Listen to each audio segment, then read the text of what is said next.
What's going on, guys? Welcome back to Voice of the Valleys yet again with your host, friendly neighborhood far-right thug, enemy of the state. And again, only joking with the friendly neighborhood far-right thug, little, fun nickname gimmick, because everything classes as far-right nowadays.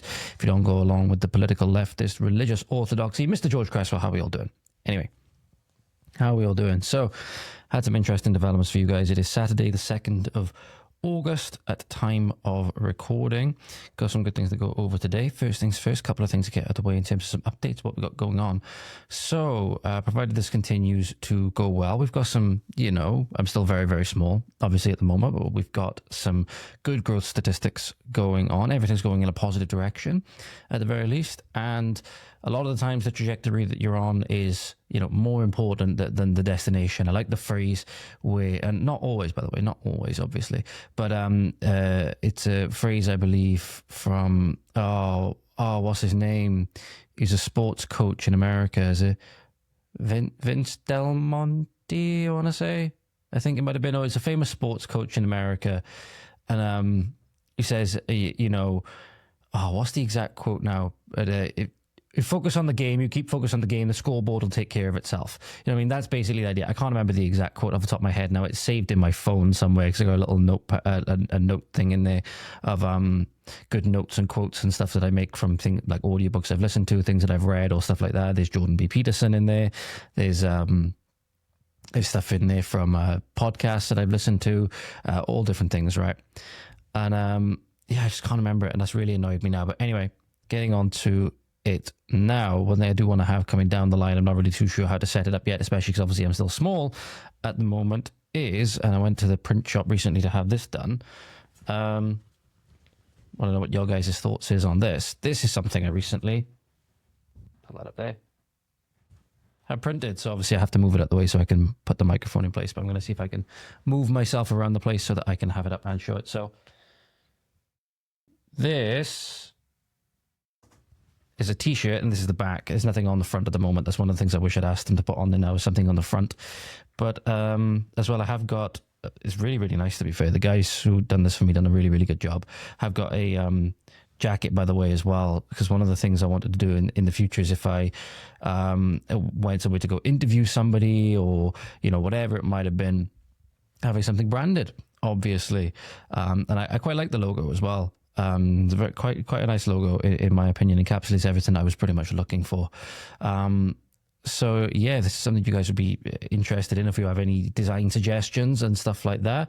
Obviously, leave them in the comments, or you can get at me on the social media links I have and stuff like that. But yeah, hopefully maybe we can turn this into possibly a merch line later on down the line.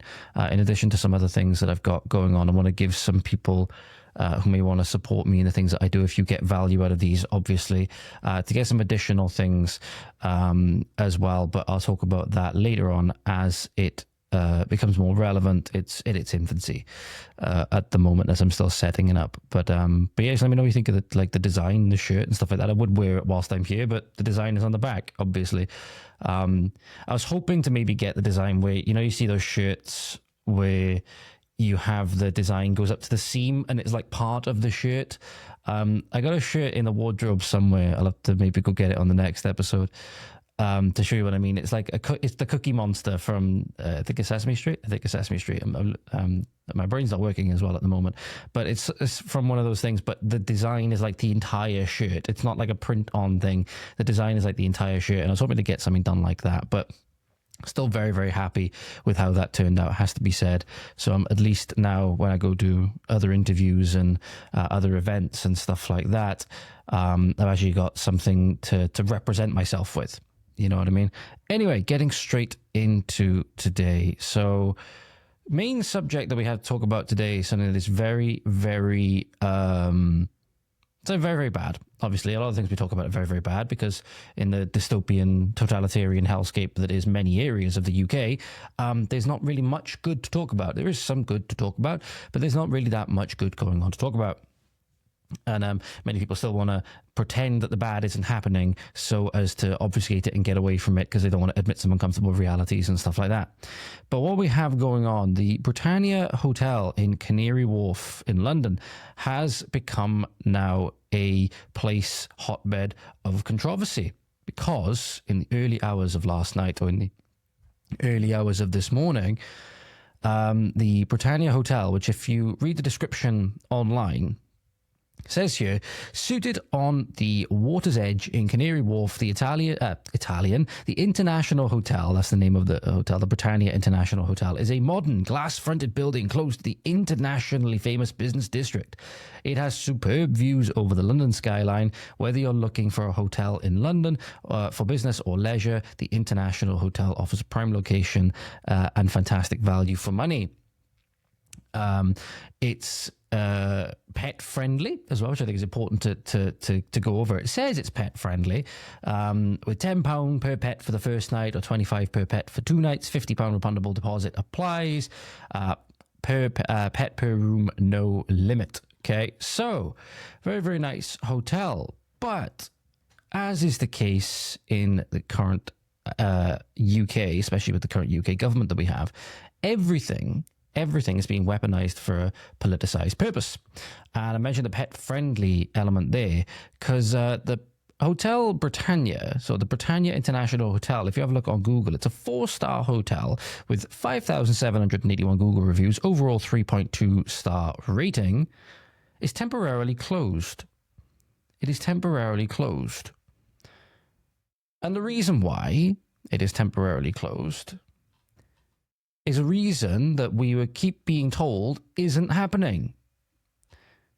We keep being told stuff isn't happening, and every time we look around, every time we're told that it isn't happening, more instances of the thing that we're told isn't happening keep happening. Such as, under the cover of night, under the darkness, in the middle of the night, we had busloads of military-age men, only military-age men, ferried into this hotel in Canary Wharf, this 4-star hotel, literally ferried in, and all of them are getting off the bus with these envelopes in their hands. And a lot, like the person who posted this said they look like they're dressed in uniform. Yeah, they're not exactly wearing rag clothing. Let's put it that way. They're not exactly wearing rag clothing. A lot of them wearing very dark clothing. They do actually look like they're in some kind of very dark grey uniform, to be fair to the person as they're coming off this bus. They all have envelopes in their hands. And this is now a sign again, it's getting very, very sinister now.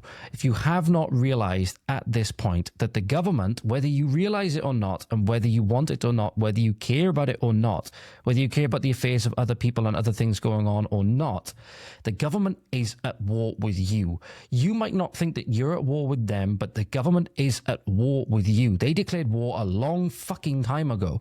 This is just where it's building to now. This is like DEFCON 2. This is DEFCON 2 we're at now. Literally the government bussing in military-aged males, as I said, by the coachload, this massive fucking coach, housing them with envelopes, and makes you wonder, why? What do they have to gain? They have to gain an entire foreign, basically militarized enforcement agency, backed by all of these open border NGOs and all of these things, and the globalists at the World Economic Forum, UN, all of this stuff, the George Soros Open Border Society, or whatever it was, the Open Society, is always called Open Society Foundation. That's it, Open Society Foundation. All of these, all in bed together. They want to implement a one-party state all across the world. They want to get rid of all national sovereignty. They'll do that by putting natives into slavery with foreign military units, basically. That's what these are, and that's what you're going to see now dismounting this bus in this video. Coming on screen now. The time is 1:33, the 1st of August.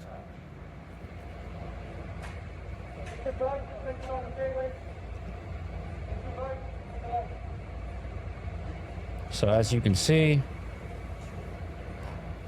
they're all getting off the bus. It's the International Hotel in London. They're all getting off the bus. They're all wearing very similar clothing. Look at the envelopes. Look at the envelopes in their hand, ladies and gentlemen. I'll make it a little bit bigger for you. Look at the envelopes in their hands. What is that? We deserve to know what that is. We deserve to know what that is, because there's no way that these people should be here This is a massive national security threat. What papers have they been given? Would anybody like to speak to me? What orders have they been given? Why are they here? Why are they here? I just told you why they're here. I told you why the government wants to use them. This is very, very sinister. Some people in the comments saying that envelope containing battle plans, maybe. And, you know, it's not out of the realm of possibility now. It's not out of the realm of possibility. It makes you think, what are they coming over with? Are they coming over with maps of you know, where we live? Are they coming over, obviously, money, ID, instructions? What have they been given? Or, you know, as part of this massively sinister agenda, which the government keeps telling us isn't happening, except for when Keir Starmer, whether it was a Freudian slip or not, literally came out and said all of this has happened by design. That's the biggest thing. That's the biggest thing. And if they're outright telling us now that all of this happened by design, and all the masks are gone.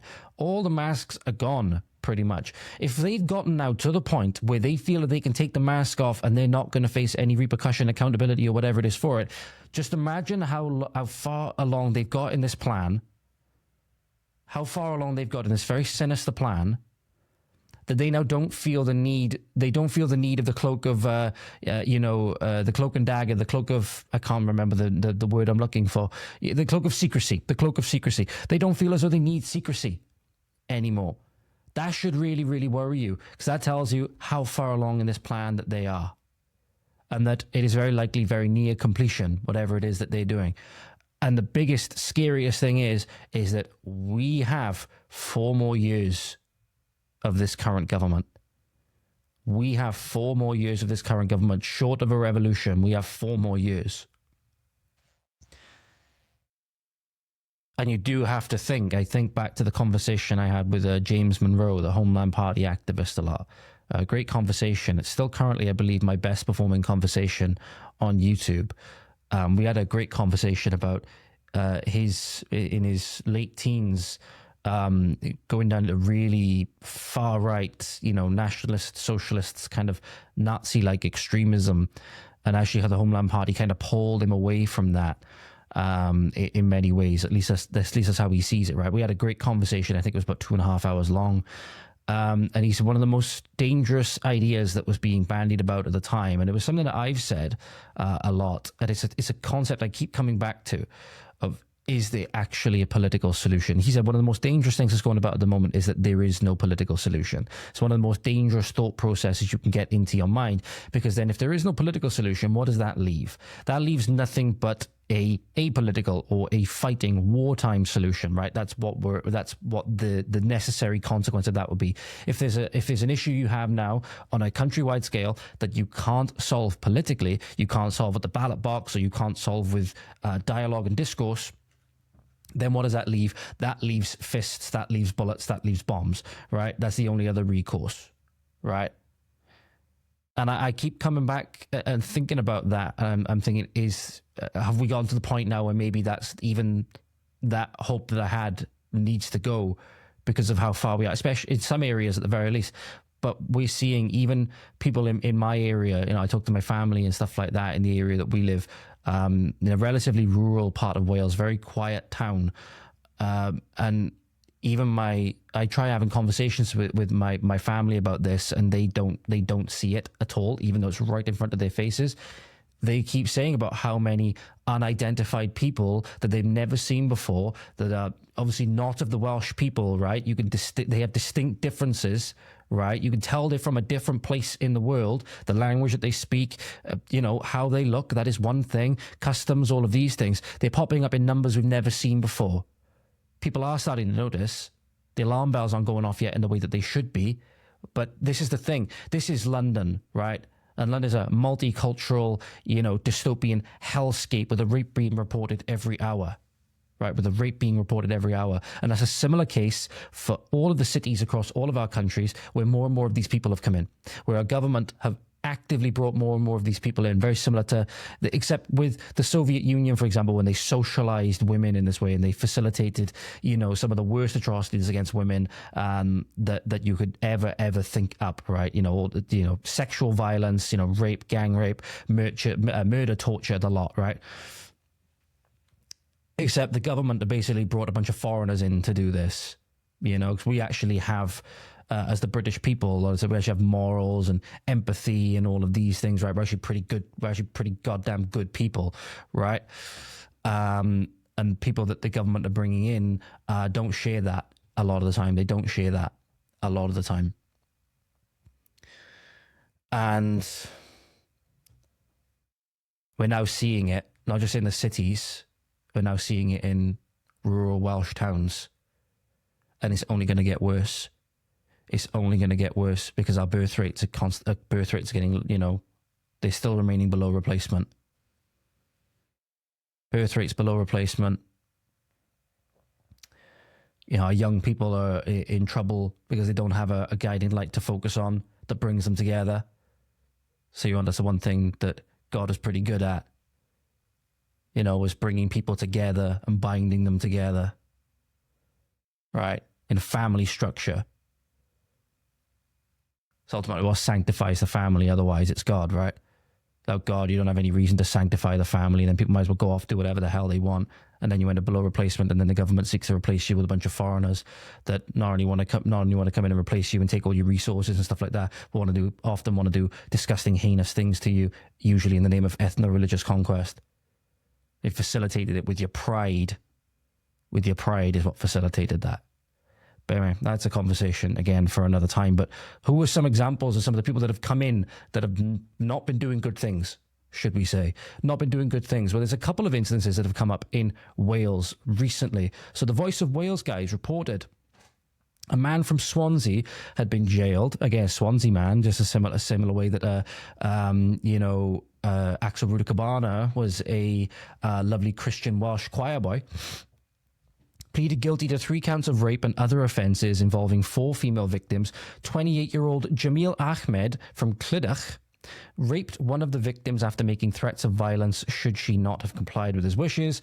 Ahmed changed his plea for 1 count each of rape and controlling and coercive behaviour from not guilty to guilty in July. In total, he pleaded guilty to 3 counts of rape, 3 counts of controlling coercive behaviour, and 1 count of harassment, putting his victim in fear of violence. He's been sentenced to 20 years with an extension period of 8 years to run concurrently. Odds are he'll be out in, I don't know, probably a matter of months on good behaviour. But here is this lovely little Swansea gentleman, ladies and gentlemen, and I don't mean to be that guy that's like, oh, maybe there were signs. Maybe there were signs, you know? We're often told not to judge a book by its cover, but just in this instance, maybe there were a few signs. You know? Maybe the face tattoos and the wild hair were, you know, a reason for just stereotyping, should we say. But there's more about, oh shit, I didn't mean to close that tab. There's more about this South Wales Police UK. Let me just see if I can get more of information up about this case, about this gentleman. Yep, Swansea rapist handed extended jail sentence after offences involving 4 women. Yeah, it's just everything that I said. Detective Constable Judith Williams said Jamil Ahmed filled his victims with terror through his violent outbursts and threats, which left them feeling like they had no option but to go along with his predatory demands. This was not something which happened on just one occasion. This was a prolonged pattern of behaviour.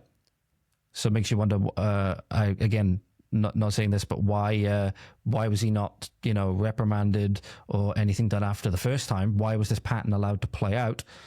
And that has played a huge part in achieving the extended sentence which he has been served today. We applaud the victims for their bravery in coming forward and hope that they can begin to move on with their lives now that Jamil Ahmed will no longer be a part of them till he's released on early good behaviour, probably. Okay.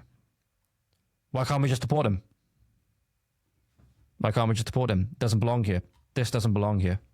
This doesn't belong here. Neither does this. We have another pesky Welshman peddling cocaine to kids in Port Talbot. This time, Vusumuzi Tenga, 36, and he was caught just 3 months after moving to the UK from Africa. So that's where he came from. I just want to see if I can find any more information about this guy, but his mugshot is available. A mugshot is available online. Let me see if I can just find anything. Let me just see if I can find anything else. Here we go. So this is again from South Wales Police. Neath man jailed for involvement in the supply of cocaine. This is from the 9th of July.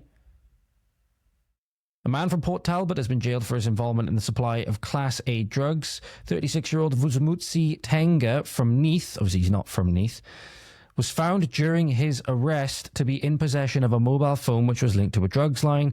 Tenga pleaded guilty to being concerned in the supply of cocaine, has been sentenced to 28 months. 28 months. He'd be back out in half that probably, and he'd be back on the streets doing the same again. He'd be back on our streets doing the same again because there's no deterrent. There's no deterrent. Detective Sergeant Grant Phillips said about it, this is just the latest case to highlight the size the task force police have to stop the illegal drug trade blighting our communities. It's not doing a very good job. Vusumuzi Tenga and his associates in the trade care nothing for the well-being of those who purchase their drugs. They only care about the financial bottom line. He can look forward to a term in prison now as a result of his illegal activities. Yeah, I was going to say all he has to do is do a little bit of good behavior. He'll be out in no time and be back doing the same again. So they said they don't care. These people coming here, in many instances, they don't care. Here is this gentleman for you. So this is the guy that was peddling or linked to people that were trying to peddle cocaine on the streets of Port Talbot. Disgusting people have no business being in our country and anywhere near our people. But this is all Nation of Sanctuary, right? This has Nation of Sanctuary written all over it. This also has Nation of Sanctuary written all over it. So Newport, another multicultural dystopian paradise, right? As part of the Nation of Sanctuary, thanks to Welsh Labour and their helpers at Plaid Cymru, 2 men were arrested and 4 people taken to hospital after the scenes, which I'll show you in a moment, outside of a foreign kebab takeaway. These scenes have shocked the community. Video posted on social media appears to show people with large swords or knives fighting in the street outside a kebab shop. Here's the video coming to you now, ladies and gentlemen. Very reminiscent of what we saw in a small town known as Blackwood a couple of months ago. I believe it was in February, where you had enclaves of, I believe it was those of Turkish descent, or at least they were running like a Turkish barbers, like a rival Turkish barbers, right? I think it was. And probably, again, not to put any false allegations out there or anything like that, but when you look at how they openly say that barbers, other shops that these people run, they are fronts for drugs a lot of the time, that was probably drug related. And one of the biggest things that's causing gang violence and stuff like that, one of the biggest things that causes gang violence anywhere across the world, period, is drugs and the money that people get from drugs, because obviously it's a very, very lucrative business. But here, this is from Newport, another Nation of Sanctuary, multicultural, diverse paradise.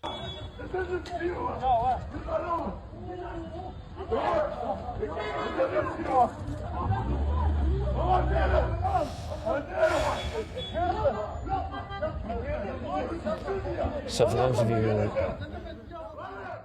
who are listening, not watching, you can clearly see outside the Antalya establishment there are groups of men.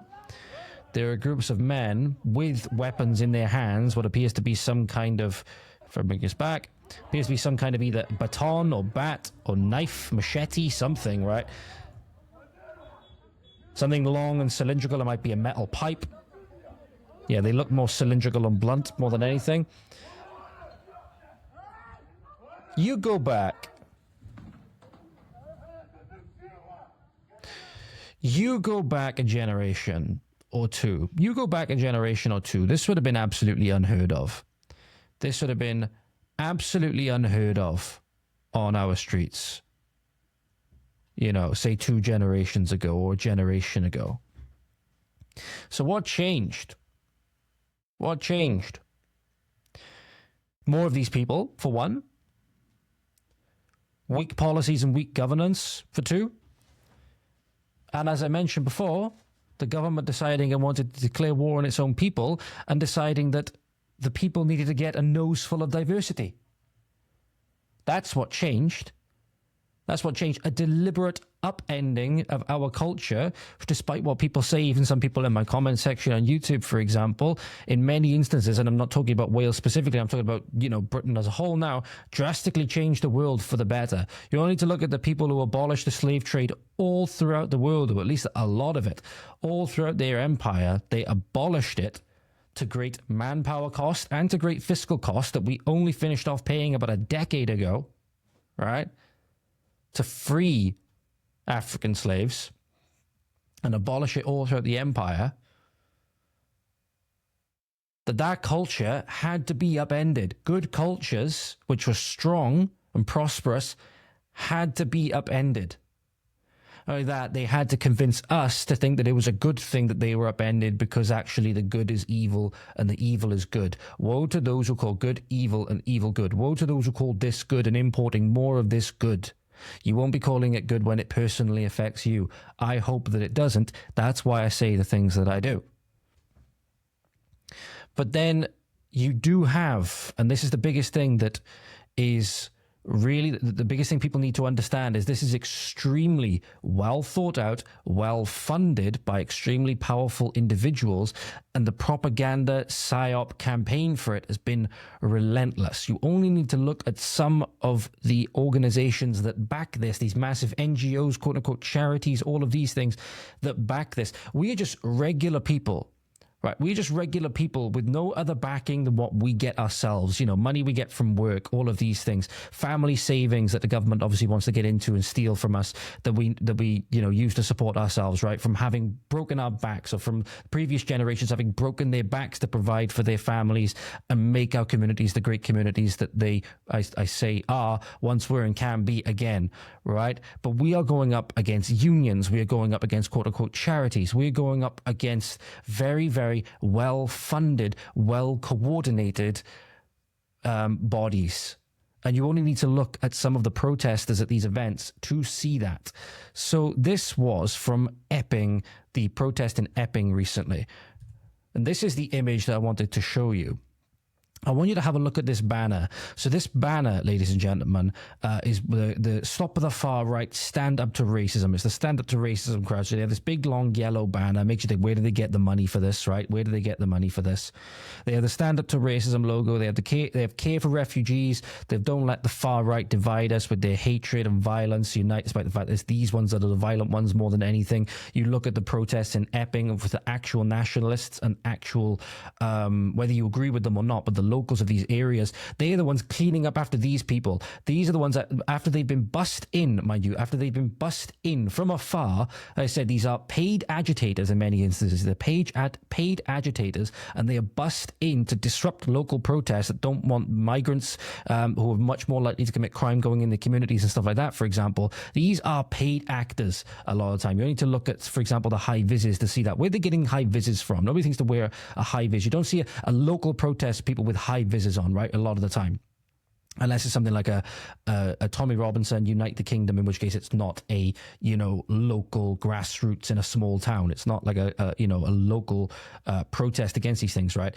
But it's these people that leave the mess. It's these people that disrespect the communities. It's these people that leave, trails of destruction in their wake. And then it's actually the quote unquote far right that actually clean up after these people at these protests. But have a look at this banner. Just have a look at this banner, ladies and gentlemen, and look at the names you see across the bottom. One of them stands out immediately on the bottom left. Unison, largest union in the UK, I believe. Then you have things. I'll see if I can zoom in a little bit now, because it's more along this way. It's a very, very weird one along here. So if I zoom in on this bit here, you have equity. Equity, obviously, cover word for communism and socialism, right? You have what else we got? A lot of these I'm not exactly 100% familiar with, but this is another one here.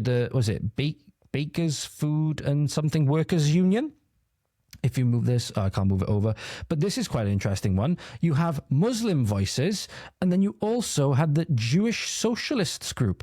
So that is very, very interesting. Now, I'm not saying that, a lot of people would say that I'm anti-Semitic or whatever for even pointing that out. I would be the first to say that anti-Semitism certainly does exist, but the term has been weaponized to and politicized to no end, simply to talk about things that people don't like. But here's a little close-up of that, again, ladies and gentlemen, which you'll be able to see in a little bit more detail, if I just bring this up on screen now, so you can actually see here that Muslim Voices and Jewish Socialists group. So typically you think, and Care for Calais is obviously another one. Care for Calais is obviously another big one that's ferrying the people over from fucking Calais when we are paying the French government to the tune of, I believe, it's tens of millions of pounds or more to keep these people in France, to not send them over. But Macron, obviously just as evil as Keir Starmer, maybe even more so, is taking that money from us, mind you. It's public money. It's money that's been stolen from us by the government, given to France, and he's actually not doing the thing that he's supposed to do with it, right?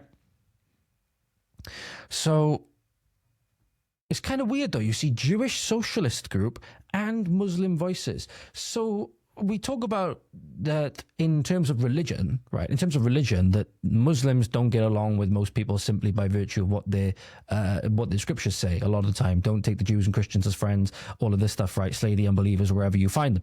All of these things, right?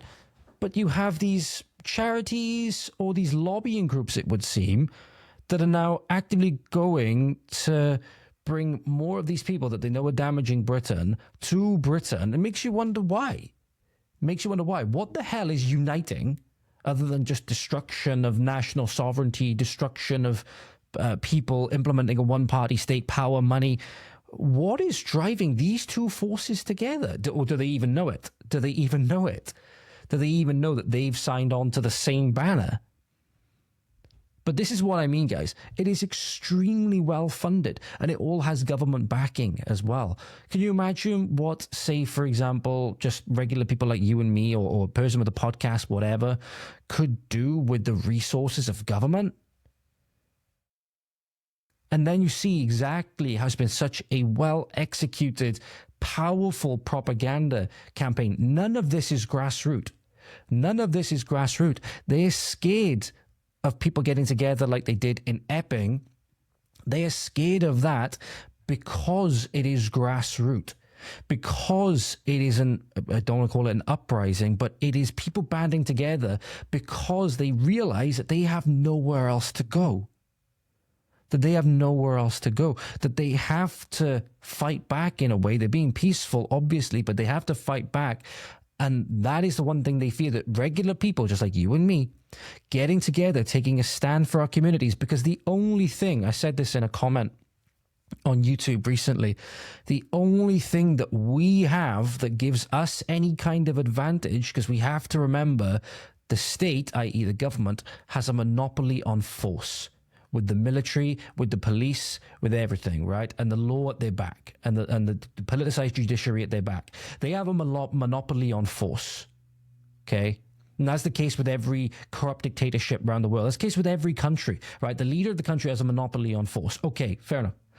So we don't have the monopoly on force. We can't necessarily fight back physically in that sense. What is the one thing that we have just as regular people that the government does not have, that does not have in at least a capacity to match?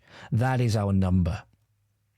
That is our number. That is why they're trying to ramp up efforts to bring in more foreign people, by the way, not only to enforce us, because it gives them more people in their army that match the size of ours. You can take into account England. If you take into account just the regular population of the UK, I think it's somewhere around 70 to 80 million at the moment. How big is the military, for example? How big is the military? I don't even think it reaches 100,000 now, if I'm honest. We downscale so massively. I don't even think it matches 100,000, right? I'll have to just... let me just see if I can quickly find out. Let me just see if I can find it. Let me see. Oh, no, there we go. There we go. I was slightly wrong. So the UK Armed Forces, at least just according to Google, consists of approximately 181,000 personnel. This includes the British Army, Royal Navy, Royal Air Force, and Royal Marines. In 2025, British Army had around 109,000, Royal Navy had around 37,900, and the Royal Air Force had around 34,830. Teeth in. So the thing is, when you have a country, and you got to take into account, obviously this is disregarding now in the sense of military hardware, guns, gunships, bombs, nukes, whatever, all of this stuff, right? But the one advantage that we do have is our number. Population of the UK 2024, just according to Google, the most recent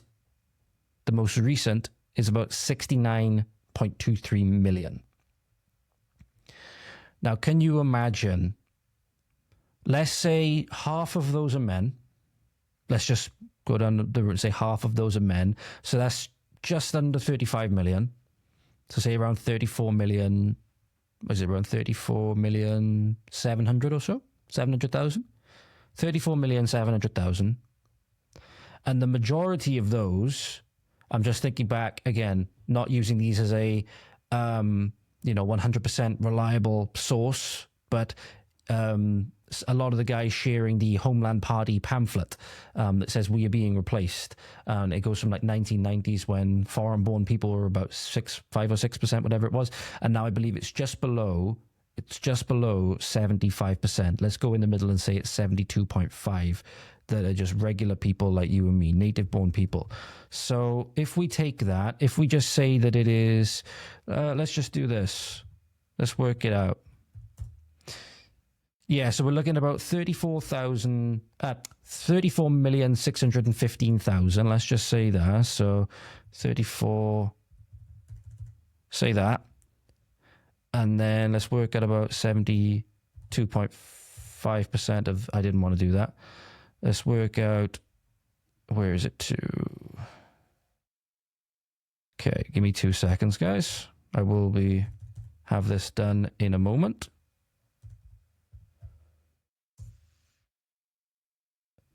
There we are. So that is still nearly 26 million people if we say that there are 75% of those men, just those men that are left, are just native-born, wanted to fight for their own, they could fight for their own country or whatever, that would be used to fight for their own country. That is, if I just quickly do this, still about 143 times the size of the military.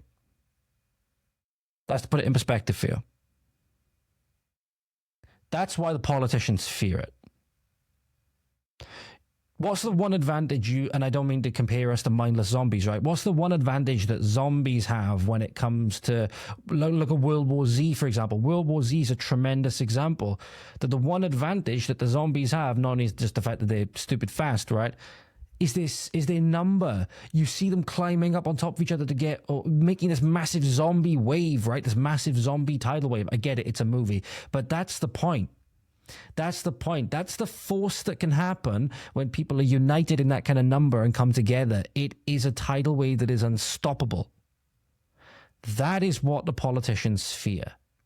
That is why they have to keep us divided on all of these different lines. On the lines of gender, on the lines of sex. They had to break up the family with feminism because, families all banding together. You can't have a community banding together without families. Right? That they had to get rid of God. They had to do all of these things to keep people divided. That's ultimately what the devil wants. The devil wants everybody to be divided. Divided amongst themselves, but united against God, so to speak. But what's going on now, and that's why they're so scared of more and more people realizing, that's why they want to bring all of this censorship apparatus in, they want to bring all of this, security state in to make people scared to unite and come together. But that is what it's going to take. That's the only thing that makes the establishment fear.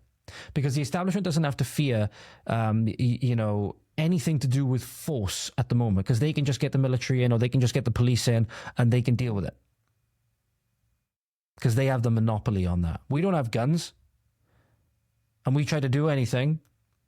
A lot of times we can't even own any weapon of any kind, right? Sooner or later, they'll probably start cracking down on sports equipment. Right? But not to mention, you do anything against the police or anything like that, you can go and rape a child, right? You can go and rape a child. If you're from a foreign descent and you're from a particular religion, you'll be perfectly fine. If you even so much as breathe wrong and you're from the other race, you're from a native race and from a native ethnicity, and maybe you follow a certain religion also, and you go to prison for the rest of your life. Or you'll have years taken away from you and you wonder if your family's safe, all of these things, right?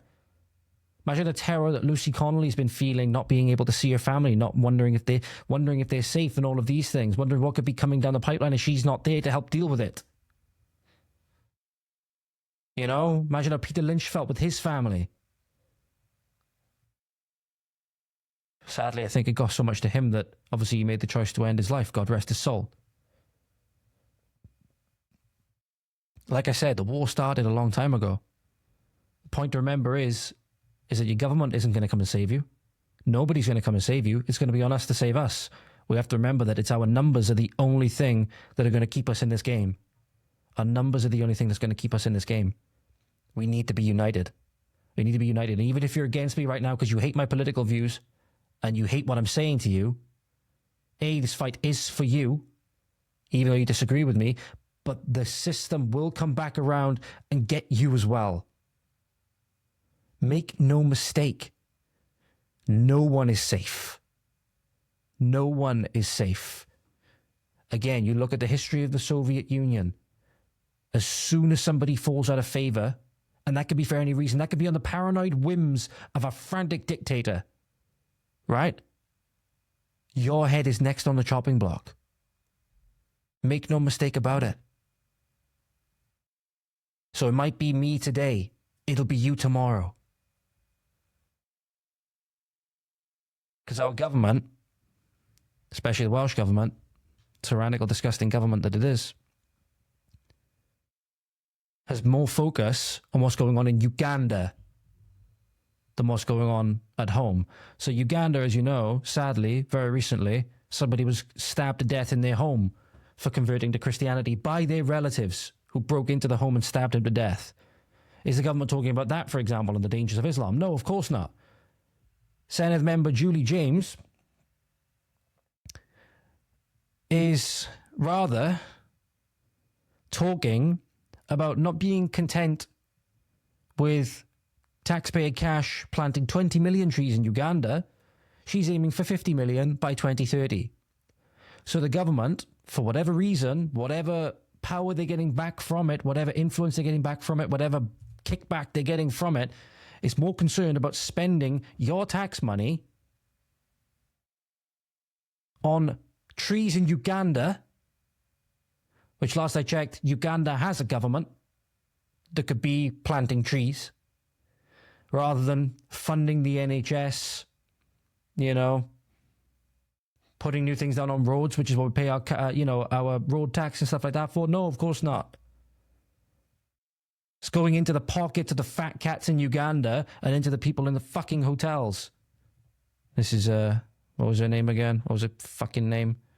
This is Julie James for you. Through our Wales and Africa programme, we have been able to demonstrate our commitment to being a globally responsible nation by supporting a number of tree-growing projects in sub-Saharan Africa.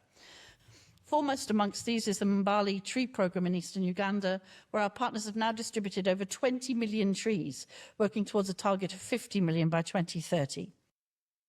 What did she call it? Globally responsible nation. Is that what she called it? Globally responsible nation. So globally responsible, we can't even take care of the affairs we have at home. We can't even take care of our own health system. Can't even deliver on cheaper energy bills. We're supposedly a first world fucking developed nation. No, because the government is not responsible to you. The government is not accountable to you, Welsh woman or Welsh man. They're accountable to, they said it, global responsibility. I know you sound like when you use the term globalist and stuff like that, right? That's a very satisfying sound. When you use the term globalist and stuff like that, people who don't know about the game that's being played instantly think, oh, Alex Jones, conspiracy theorist. Oh, he's talking about turning the frogs gay and all things like this, right? No. The people out there are telling you, your leaders are telling you, they're not responsible to you. Why could they not say nationally responsible nation? Why can't we fix our own affairs first before we go about fixing the world? Hell, because the people who we go on about fixing the world and all of these things, people are not exactly very grateful for it anyway. Told you about that when I told you about the comment somebody left on my YouTube earlier on today. That comment, by the way, ladies and gentlemen, was that, oh yeah, your people don't exist for, your people today, or your country doesn't deserve to exist for what your people did to the world. Yeah. Yeah, telling us that we have to carry the guilt of our forebears all across the rest of our fucking lives and extinct ourselves because of it. But anybody else that has guilt, oh no, perfectly fine. Perfectly fine. Saying that every child born in this country, they'll have a problem with God, you know, for letting sin into the world or stuff like this when you try to educate them about the Bible. But these same people then will say that, no, your forebears carry the sins of your successors now, your children now carry the sins of the quote-unquote sins of their ancestors, and therefore they don't deserve to live, they don't deserve to have a country, and give me everything. Right? You're so evil for all the good you did to the world. As he responded to it, said that's an interesting way of saying thank you for people, despite their faults, two people who, despite their faults, largely made the world a better place. But this is what I mean. Government is not responsible to you. They're not accountable to you. They're accountable to their own interests, to foreign interests. This is something you should always have a problem with, because government is supposed to put their own nation first. Government is supposed to put their own nation first. Always. Their own people first. They're not called a global government. They're called the Welsh government. And we should never forget that. But the ideological rot runs deep. The ideological rot runs deep. And make no mistake, we're going to get things like this. The minute we do actually get a government that actually wants to take things like this to task, they will be, as Christ said, they will be gnawing and gnashing of teeth and all of these things, right? Make no mistake about it. So in America right now, Trump and all of these things cracking down on DEI and all of these things, a disgusting leftist religious ideology in schools and stuff like that, without indoctrinated teachers and with how deeply entrenched the unions are within them now that are funding this and perpetuating this also, we are going to see things like this happening in the UK as well when the government does want to take it to task, when we do get a government that does take it to task. So what you're going to see at the University of Iowa, there was an undercover video recorded of a teacher, I believe it was, or an official at the university, talking about and bragging about how she and the others at the school have been taking steps to operate around state and federal DEI bans and saying, I am proud of the fight. Make no mistake, these people do think that they are revolutionaries. These people do think that they are in, the fight for their lives, the fight for their religion. They do think that. That's what I mean. They're not going to give this up easily. They're not going to give this up easily. And they're going to find every little thing which they can exploit, every little way that they can try and hide, obfuscate, quote unquote, fight against the changes that they don't want to see, despite the fact that they will be changes for the good. Okay. And we will see things like this in the UK when our time comes as well. We need to be prepared for that. Make no mistake about it. I say maybe February, March, our communications person came in and was like, hey, we have to redo our websites per the regents to take off diversity, equity, inclusion, anything like that, any buzzwords. So they swept our websites. So it's not there anymore. So it's not there, but we are essentially finding ways to operate around it. So that was our solution. We were like, oh, okay, we can't use that word. Mm-hmm. Okay. Civic engagement. I think that's a lot of what we're doing. It's oh, okay, we're not allowed to use this word. Okay, we're just going to do this. So yeah. There we go. So again, quite clear there, explaining how they're going to try and get around it. And this harkens back to my conversation with Kimberly Isherwood as well, where I say these people try and dress it up in cutesy language and everything like that. Say, oh no, it's not diversity or anything like this. It's civic engagement, all of these things, right? And they try and change the meaning of things, despite the fact that the meaning isn't really changing. They'll change the words to describe it, but the meaning isn't changing. They want the cogs to keep turning. They want the system to keep going on exactly the way that it was. They're just going to try and hide it in the hope that you don't notice, so that they continue getting away with indoctrinating your kids and stuff like that, turning them into lovely little red guard for the revolution. So you have to be aware of this. You have to be aware that when you do start pressuring on the schools, they'll start trying to change things, but you have to make sure that you look into the fine details where you can find them, because otherwise the meaning may not be changing. They may change the words on something. Parents complain about something, for example. They may change the word being used, but they may not actually change the meaning, and they may not actually change the lesson content or whatever it is. So they'll just make it look like they've done something when they've done nothing. In fact, they've done even more damage now, because now they've tried to lie about it. So again, these people actually do believe they're in this kind of fight against what they perceive as evil, and I fully understand that. Sad thing is, they are on the evil side. They are on the evil side. Make no mistake about it. So there's about 40 more seconds of this video. We'll just quickly flip over and see if there's anything else we need to see. That's why you're not going to see DEI listed on any University of Iowa website, but there have been transitions and things that they've done, so they're not like getting rid of certain things.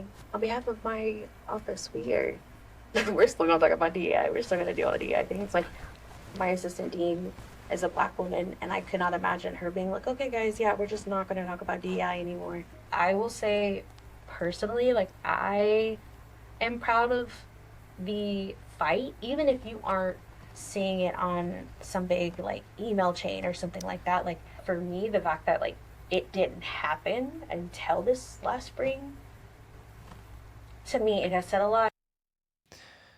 I'm proud of the fight. I'm proud of the fight. Like I said, these people, you got to wonder, will you actually be able to reach these people? My conversation with Kimberly Isherwood again was like, maybe we won't be able to reach these people. We got to keep trying. Obviously, if we can't reach them, they have to be removed from the position that they're in. They have to be removed from the position that they're in, purely because these, these things have come down and they're actively going against them. They're actively going against them, okay? So they're showing they don't care for the law. They don't care for anything else. They care for the law when it suits them, right? When it doesn't suit them, they don't then care for the law. So they're gonna then go against it in the same way that they would criticize their opponents for doing the same thing if they did it. So again, very, very hypocritical. And yeah, these people need to be removed. These people need to be removed. But make no mistake, we're going to be seeing this in the UK as well when a government does decide they want to take diversity, equity, inclusion to task, all of these things. You're even seeing little things like this with the British government anyway. As I've mentioned time and time again, the British government very, very insidiously already tries to dress it up and make it seem different to what it is in the States, for example. They want to do the same thing, but they use the word equality. And obviously you can look at equality of opportunity and equality of outcome. Okay, so again, if you say you're against equality, well, instantly then that's going to turn a lot of people against you, even if they don't understand your point. Okay, you're instantly going to be guilty in the court of public opinion anyway. That's why they deliberately chose that word. That's why they deliberately chose that word in the Equality Act. In the Equality Act, which has been the biggest thing that's really pushing through this anti-racism, transphobic agendas, all of these things, right? Well, I suppose that the quote-unquote transphobic and quote-unquote racist stuff has been the stuff that's been in response to it, which, if you look at it, the stuff that the anti-racist crowd are saying now, which is just reverse racism, is stuff that would have been condemned as racism. You only got to go back about 10 years ago, not even that. But obviously then they try to change definitions. They try to change definitions of racism, for example, whereas before it was just unfair prejudice based on someone's race. Now they got to change it to do with like systemic injustice and all of these things. And they try and rewrite the definitions then, which is why old dictionaries are going to be some things which I think the government are going to be targeting in possibly the near future as they try to rewrite definitions and all of these things. That's a big aspect of 1984 is when they tried to rewrite dictionaries and make them smaller and smaller and smaller each time to confine people's ability to think by confining the vocabulary that they can actually use, right? But I think during the part of the story to do with 1984, they were, pardon me, I believe they were on the 10th edition of the Newspeak Dictionary, and they were in the middle of just finalizing the 11th edition, okay? So again, when you see them starting to rewrite these dictionaries in this way, it's another telltale sign that you're living in a totalitarian, dystopian system. One of the biggest things that would have stood against this, however, is one of the things I mentioned before, which is very, very sad, something which we would expect to stand against, it would stand against evil, is the church, particularly the Catholic Church. And I've been very critical of the Pope recently because it seems to me with some of the cardinals and stuff like that have been, toting this, globalist line, which came from, Francis and stuff like that, right? But you have Cardinal Parolin sent a telegram. This is from Deacon Nick Donnelly on X, and it's about the slaughter of Catholics in the Congo. So we've seen so many attacks on Christians recently. There was one in the Congo. There was a recent one again in Nigeria, which is happening pretty much weekly or less than that, or more than that in Nigeria at the moment, from groups like Boko Haram and stuff like that, murdering Christians in Nigeria like there's no tomorrow. But when this telegram got sent from Cardinal Parolin about the slaughter of Catholics in the Congo, they seem to deliberately, and this is my thing where I'm scared that the church that you know, at least that I think has a very good claim to being the true church, right, is coming across very weak. And like it doesn't want to quote unquote upset community tensions because they make no reference to the identity of the terrorists and what motivated them seemingly. And it makes you wonder, why are they so reluctant to name them?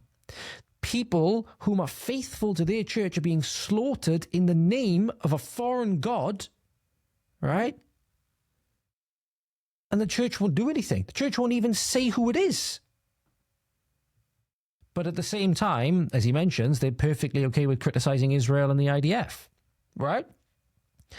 So the post goes, to His Excellency, however the fuck you say it, Monsignor Fulgence Muteba Mugalu, President of Kenko, Kinshasa, His Holiness Pope Leo XIV learned with dismay and deep sorrow of the attack perpetrated against the Blessed Anorite parish in Komanda, Ituri province, which resulted in the deaths of several faithful gathered for worship. He joins in the mourning of the families and the severely affected Christian community, expressing his closeness and assuring them of his prayers. This tragedy calls us all the more to work for the integral human development of the suffering population in this region. His Holiness implores God that the blood of these martyrs may be a seed of peace, reconciliation, fraternity, and love for the entire Congolese people. The Holy Father sends his apostolic blessing to the Blessed Anorite parish in Komanda, especially to the grieving families, as well as to the sons and daughters of the Democratic Republic of Congo and the entire nation. Cardinal Pietro Parolin. So again, why is it okay to call out one, but it's not okay to call out the other? Well, it does seem, at least when you look at all across the world, there's one that is doing far more damage right now. There's one that is doing far more damage than Israel and the IDF, and than any other. And that is Islam. And that is Muslims. That are Muslims, for example. I spoke about this before. I think Deacon Donnelly has said about this as well. Not this specific point, but the silence of the Catholic Church, seemingly, about when the rape of Britain was going on. And now that it's all public knowledge, people have gone to prison for their involvement in rape gangs and stuff like that, whether you agree that the sentences were just or not. People sometimes have gone to prison. They have been sentenced. We have overwhelming evidence of this now. It's no longer a conspiracy, seemingly like Dan Bilzerian and people like that want to say, when in his comment recently about Charlie Kirk, when Charlie Kirk made a post about the accused police officers in Rotherham that were accused of actually raping girls in marked cars, right? Actual police officers accused of raping girls and terrifying them and saying that they'll give them back to the gang if they don't do what they wanted, right? Truly, truly evil stuff. Dan Bilzerian comments underneath, interesting for you to comment about quote-unquote rape gangs, and puts it in quotations, right?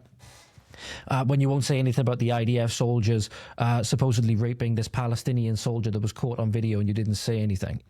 So that was truly, truly disgusting. People still want to pretend that this didn't happen. People want to pretend this didn't happen, usually because their hatred of Jews overwhelms them more than anything else. But again, where was the church? Where was the church? Where were the church leaders? Where was the Pope? Why hasn't Pope Leo still not said anything? He's the one with the power to really, you know, if you think about it, as the head of the church, one of the most influential people in the entire world. Possibly the most, who pretty much all world leaders, when they come to meet him, will bend the knee. Aside from, you know, precious few. Right, will bend the knee and kiss the ring, right? Why hasn't he said anything? You're looking at hundreds of thousands to millions of victims. Why has he not said anything? If he has said something, do let me know. Do let me know if he has said something, because I haven't seen anything. He said nothing about the Druze other than that one throwaway line where he didn't even mention them by name. Just said for the people of southern Syria. Again, no mention of when it's being done for ethno-religious reasons against people of the West. But yet when Israel, whether it's intentional, whether it does make a mistake, when tragedies happen in Israel with the war that's being prosecuted over there at the moment, they're so quick to name Israel, IDF, all of these things, right? But yet when it comes to Islam, they'll say nothing. They won't mention it. Why? Your weakness, if anything, the church's weakness, is why it's gotten this far. Make no peace with evil, I thought is what the church stood for. And again, I'm one to talk. I'm one to talk, but I'm not the fucking leader of the church. You know? But you remember what Paul said to Peter when he wouldn't dine with the Gentiles. Called him out for it. So it's okay for us to call the church out for it, especially when you see things like this, right? And it's not just Muslims as well, by the way. You have an instance here in India. 2 Catholic nuns have been arrested in the latest anti-Catholic demonstration of disgrace in the country. The nuns face made-up charges of forced coercion. This is from Catholic Arena on X. And it's a regular false charge made by Hindu extremists or Hindi extremists who regularly abuse and intimidate Christians under the same false charges. Again, I don't see anything from the Pope regarding these 2 sisters in Christ who are now facing charges of forced conversion. And this is a pattern? This is a pattern and he's not condemning the people that have done this? I would imagine that if he does, he wouldn't hesitate to say that they're Hindi extremists, right? I don't know. I could be wrong. Who knows? But again, why is he not saying anything? Why does it always seem so selective? Why does it always seem so selective? That's my opinion. It seems to be that it's so selective in order to get away from the main problems. To get away from the main problems whilst trying to convince people that you're doing something.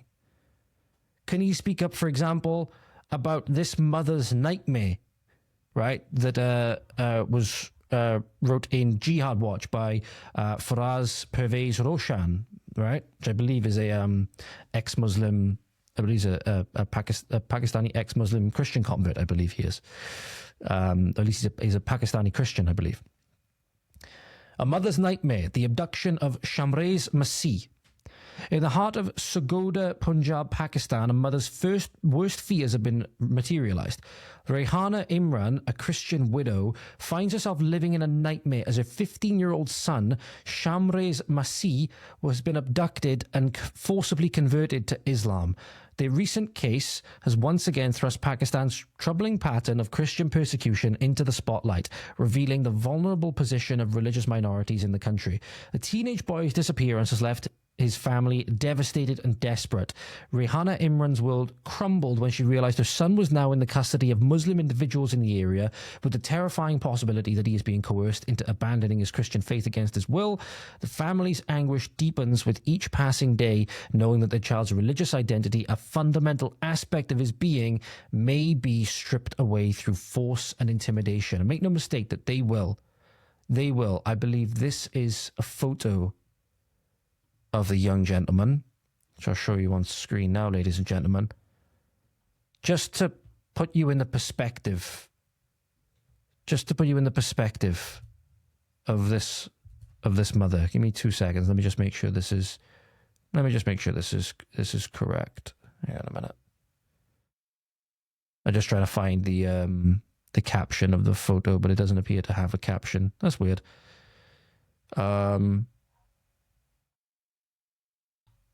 But yeah, I'm not sure if this is the same young boy, but just imagine how terrified you would be, for example.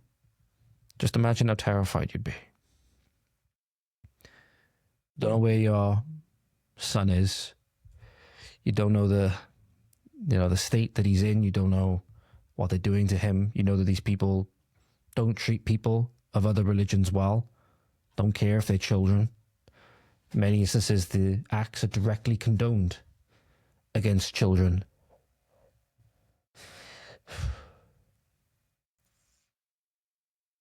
They apparently are fighting for their son's freedom, though. They filed a first information report under Section 365 of Pakistan's Penal Code for abduction. That was on July 22nd. The case has been classified as a matter of urgent concern, reflecting the gravity of the situation. According to reports, 5 suspects are believed to be holding shamrais, however you say, including individuals identified as Tawheed, Rahman, and Munir. However, despite the formal complaint and the urgency of the matter, no arrests have been made. So that was a week and a half ago. It's the 2nd of August today. So yeah, that was about a week and a half ago. That was a week last Tuesday. In action leaves a family trapped in painful limbo of uncertainty, desperately hoping for their son's safe return, fearing what he may be enduring in captivity. And the biggest thing is, ladies and gentlemen, the church has said nothing. The church seems to be very weak on all of these issues for its faithful. And it's a pattern. It's part of a pattern that is ongoing. This case is far from isolated in Sagoda, a city that has witnessed repeated incidents of Christian persecution. The city gained international attention following a violent attack on a 74-year-old Lazarus Masih on May 25th, 2024. The elderly Christian man became the victim of mob violence in what was ironically a predominantly Christian area, with hundreds of individuals participating in the assault. The incident drew strong condemnation from the US Commission on International Religious Freedom, highlighting the international concern over religious persecution in Pakistan. What things could the church be calling out, for example? So they could be calling out, in terms of the institutional framework behind the persecution, several interconnected factors, such as military and strategic importance. Sagoda holds significant strategic importance due to its connection with the Pakistan Air Force and its role as a hub for security and intelligence apparatus. This military significance has fostered what many observers describe as a close alliance between religious clerics, or the mullahs, and military establishments, creating a power structure that often operates beyond conventional accountability. Deep-rooted religious extremism. Religious extremist organizations have established deep roots in Sagoda's social fabric. These groups wield considerable influence and operate with apparent impunity, creating an atmosphere where minority rights are systemically undermined. Their extensive network and social penetration make them formidable forces that even local authorities seem reluctant to challenge. And we've seen that time and time again in our cities, in our counties, and in our towns as well. And the biggest thing is that what's the biggest thing that's going to give them the influence and the go-ahead to feel as though they can operate with impunity?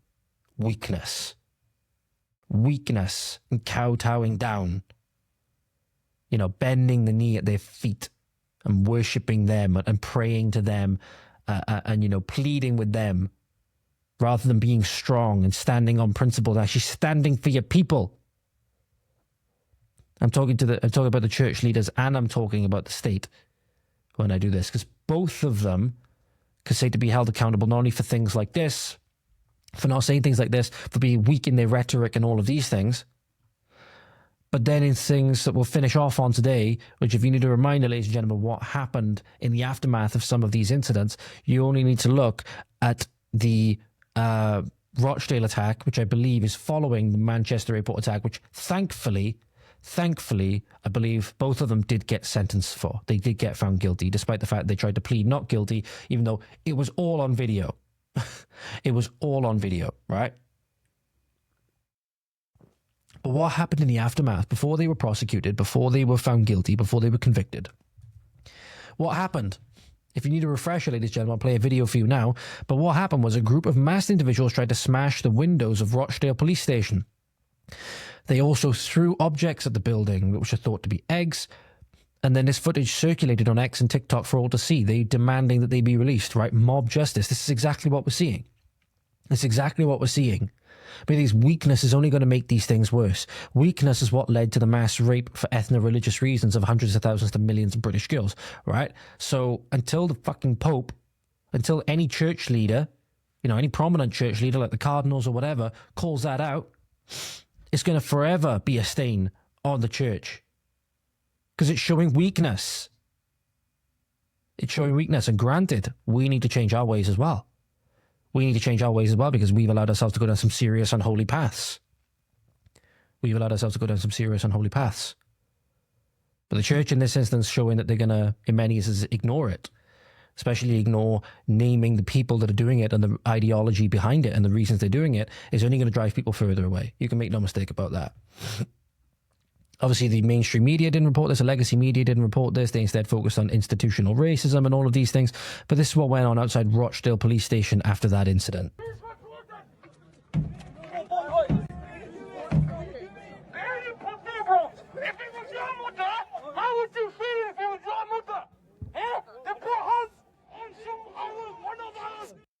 Yeah.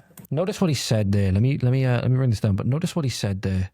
I'm gonna put it back up a minute because I want to play that one more time. Put hands on one of ours. When people say these people are just like you and me, they openly creating a distinction here between people, i.e. us and them, right? They're doing that, not me. They're doing that, saying that how would you feel they put hands on one of ours? They put hands on one of ours. Just watch him, yeah, don't get him. The people who put the nail in the coffin of multiculturalism and diversity is not just quote unquote the British people or whatever, right? You know, the far right racists and all of these things, right? These people who are doing this, mob justice by foreigners, they put just as many, if not more, nails in the coffin of multiculturalism. To be honest, they put all of them in. They put all of them in because everything people are being vilified for now is just a response to the atrocities that have been committed against them in the name of multiculturalism, in the name of diversity and all of these things, right? So they drove all of the fucking nails into the coffin. They made their own coffin. I'm sorry, they can sit there and stew in it. Or they can lie there and stew in it. They put the nails in the fucking coffin with things like this. They're the ones that came over. We were the ones that were lied to, told that they're just the same as us. They have all the same. Oh, we're all the same. We're all going to get around and sing Kumbaya and all of these things. We're going to have all religious freedom and yeah. And then the dominant one started winning out because the dominant one started doing what dominant ones do, or rather, when you suppress one and elevate the other, certain things happen. And then when those things happen and people get angry about it, then you have to choose a side. And the whole illusion of diversity and multiculturalism falls apart. But it was these people that drove those nails in, not us. It was these people that drove those nails in, not us. So get ready for war, ladies and gentlemen, because it is coming. It is coming. Short of a revolution, short of some kind of, peaceful revolution, it is coming, but I don't know if we're going to see that. I suppose we will see. Hoping for that. Obviously, nobody wants a war, but there's problems that need to be sorted. There's problems that need to be sorted, and they go very deep, very far back, and to very high places. And there's going to be a lot of gnawing and gnashing of teeth. Make no mistake about it. So make sure you're on the right side. That'll do it for today, ladies and gentlemen. Thank you very much for watching, listening, whatever it may be. Have a good morning, afternoon, evening, night, whatever you are. Diolch yn fawr. Thank you for watching. Hwyl fawr. We'll see you next time. You take care now. Godspeed.